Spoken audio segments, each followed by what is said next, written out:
Hey, what is up? It's Jim, and I'm back with another Tiller tip. And this week we're talking about, I guess we're talking about the exact opposite of what we talked about last week. Last week, if you caught the Tiller tip, it was about how movement is important. It is vital. We got to keep it moving. I talked about the story of Jonah and how the Lord came upon him and was like, hey, head east towards Nineveh. And Jonah didn't stay put, but he definitely didn't go east. He went the other direction. He went west towards what I'm saying is not Nineveh.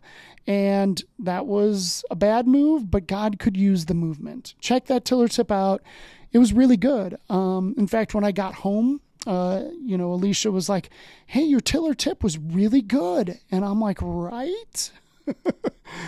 And then she gave me the big but. She's like, but I need to give you some feedback. And I was like, oh man, really? Feedback? What did I mess up? And I think her feedback was actually really valid. Okay. So, she's like, what about waiting upon the Lord? Aren't we called to wait upon the Lord?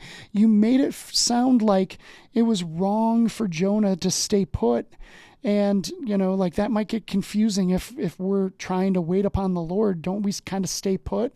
You made it sound like a bad thing, not a good thing. And I'm like, well, yeah, because it's different. Because God came to Jonah and said, I want you to go. I want you to move. And the staying put was disobedient to that.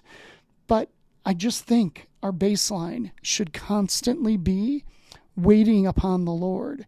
He will come to us and tell us things. He will ask things of us. He will tell us to go. And at that point, we should have the courage to move. Even if we move in the wrong direction, I think God can use movement, but our baseline should be waiting upon the Lord. The scriptures are littered with this concept.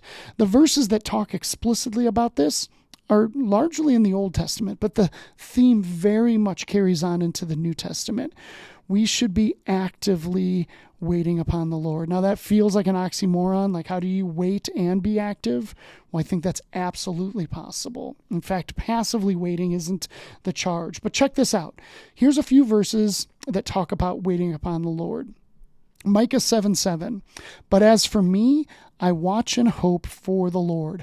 I wait for God, my Savior. My God will hear me. Okay, how about Hosea 12:6? But you must return to your God, maintain love and justice, and wait for your God always.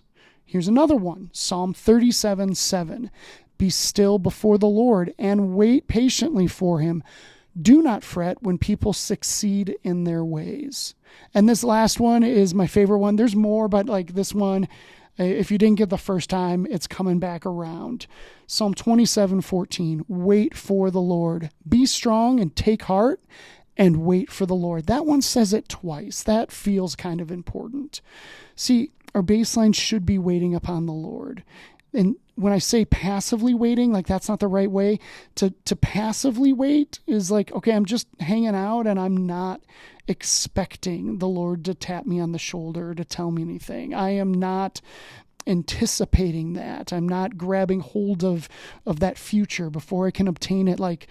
To actively wait upon the Lord is to search him, to ask him, to hope for it, to listen, to silence yourself and your surroundings and try to hear his still small voice. Waiting upon the Lord is what gets us to the place where he's going to come to us and say, hey, I need you to go to Nineveh. So I like the feedback by Alicia that, waiting on the Lord is absolutely important. It is the baseline. But let me give you a big but. If God comes to you and tells you to go, go. Please don't stop. Do not collect $200. I don't know.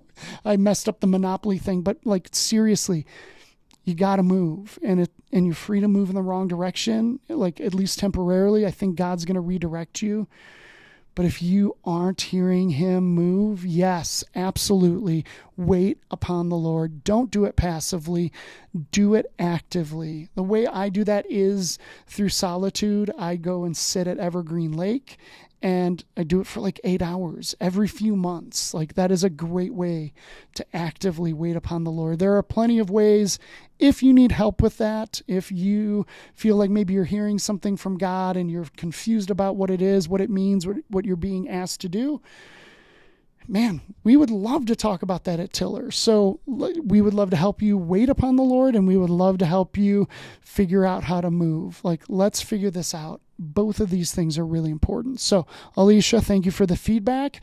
I appreciate all of you guys checking these out, and I will see you next time. All right, see ya.